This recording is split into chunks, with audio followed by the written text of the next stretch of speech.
This is the Southwest Outdoors Report, powered by your Texas Chevy dealer. Ask any experienced angler around the Southwest region, what is the best time of the year to catch largemouth and smallmouth bass? And without exception, he will give you one answer: the pre-spawn time of the spring. Hi everybody, and welcome into your Southwest Outdoors Report powered by Chevy. And the great news I have for you this week is that we are in the pre-spawn. What is it? The pre-spawn is the short 3 or 4 week window where the largemouth and smallmouth bass move out of deep water, come out of hibernation, and feed aggressively before they move into very shallow water to spawn. On today's show, we're going to talk about the pre-spawn, how and where you can catch bass this coming weekend. And right now, I'd like to welcome you into beautiful Lake Bob Sandlin, located in northeast Texas, just south of I-30, not too far from Mount Vernon, Texas.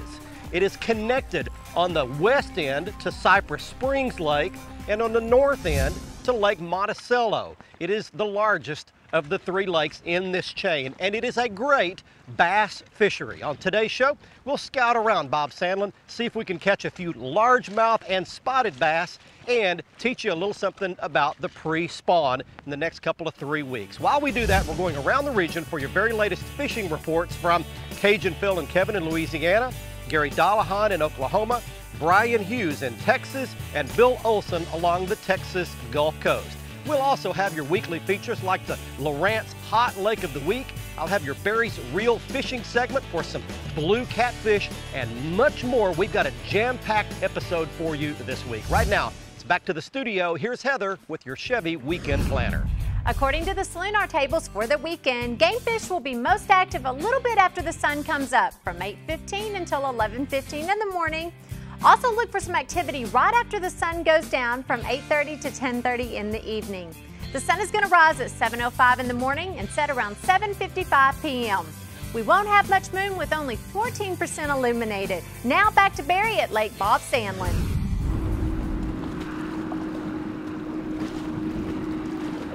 Thanks very much, Heather. We've made a little run across the lake to try to get out of some wind. Let me get you set up on Lake Bob Sandlin right here.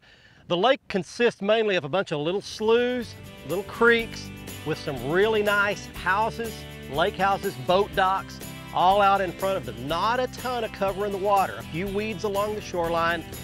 Again, boat docks, lots of boat docks to fish, and a little bit of standing timber. For the most part, we're going to be fishing open water with little spawning cuts coming off of main creek channels. But it's a beautiful place, some fantastic houses around here. Since I've been here last 4 or 5 years ago, some really nice places have mushroomed up. What a beautiful spot this is to come and spend a couple of days doing a little bass fishing in the springtime. Stay with us. When we come back, we go around the region for all your fishing reports, and I'm going to start trying to catch one right after this. This is the Southwest Outdoors Report, powered by your Texas Chevy dealer.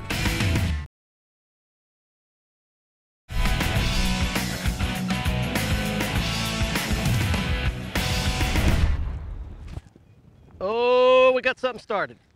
Jump.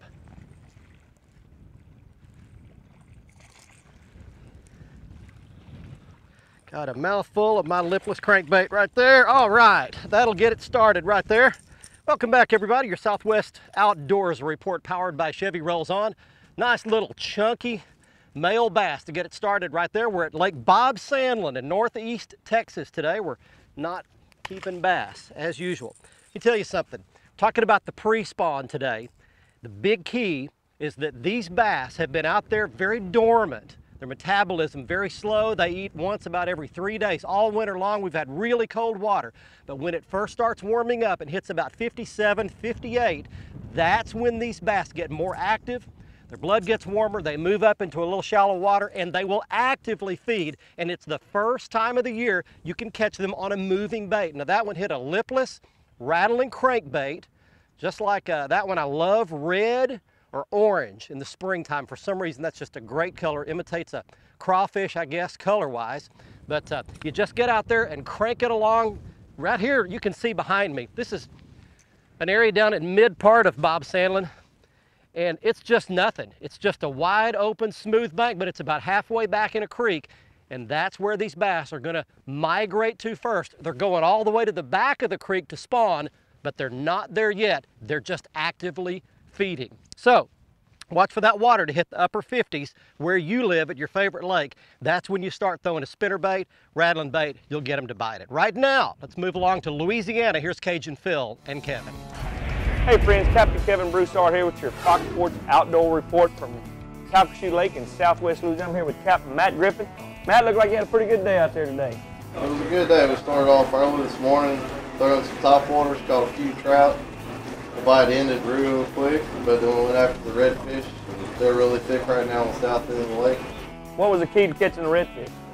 Moving water and Berkeley gulls. Right now I'm going to toss it over to old Cajun Phil, and we're going to see what's going on the bass action side of things. Take it away, Dad. Thanks, Captain Kevin. As you can see, one of them redfish are tearing it up right here on Calcasieu Lake. You need to give us a call and come on down.